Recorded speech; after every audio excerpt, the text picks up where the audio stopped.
Ladies and gentlemen of the House, I want to start by sharing with you the opinion of what the ERA is about, as it was stated by the great statesman and former Congressman, the late Henry Hyde, former Majority Leader of this chamber.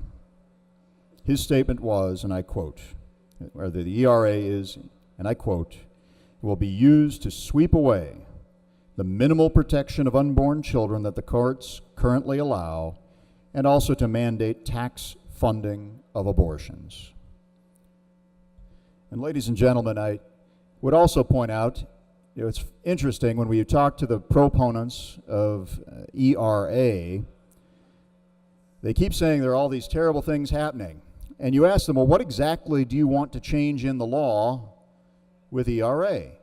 Because the only alleged benefit I can see, and that I've heard about or seen argued in court, is that it will expand taxpayer funding of abortions, very well might roll back our parental notice law, and have other negative impacts on various abortion regulations.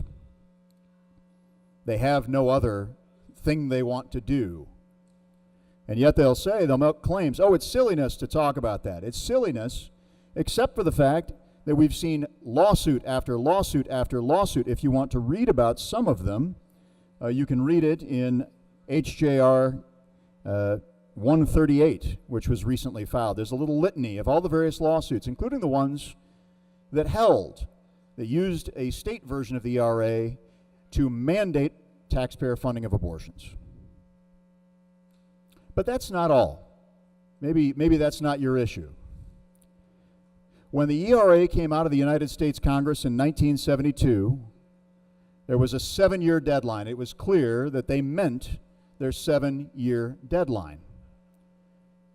And when the Congress tried to extend the deadline, a lawsuit was brought. And what the sponsor of this measure won't talk about what the court held in the lawsuit, where it directly addressed the issue. It was called Idaho v. Freeman. The lawsuit held that the alleged extension was invalid, unconstitutional, void, illegal. And in fact, it is something that the proponent of this measure mentions the late Alice Paul. In fact, it's shameful, because Alice Paul was pro-life. And the sponsor and his allies on this have twisted her language into a mechanism for abortion, something that Ms. Paul never would have stood for. And as well, that's the main reason why the ERA was never ratified. That is the primary reason, because it has been twisted against what Alice Paul wanted. In 1983, they tried to reintroduce the ERA. A simple amendment was added. This will have no impact on abortion rights, yea or nay. And the Congress, the proponents, refused to allow that to the floor. And so the Congress killed that measure.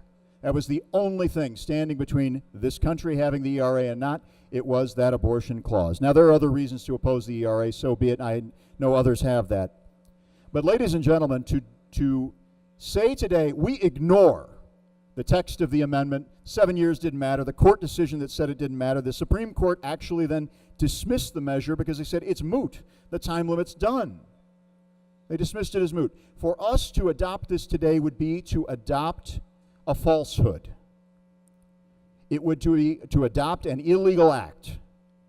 It would be a violation of our very oaths of office, not merely a violation of our commitment to our taxpayers and their good funds and their sincere beliefs on the right to life, but a violation of our oaths of office, a violation of our responsibility to our neighboring states, that we will not take up an alleged constitutional amendment that long ago was wiped off the books.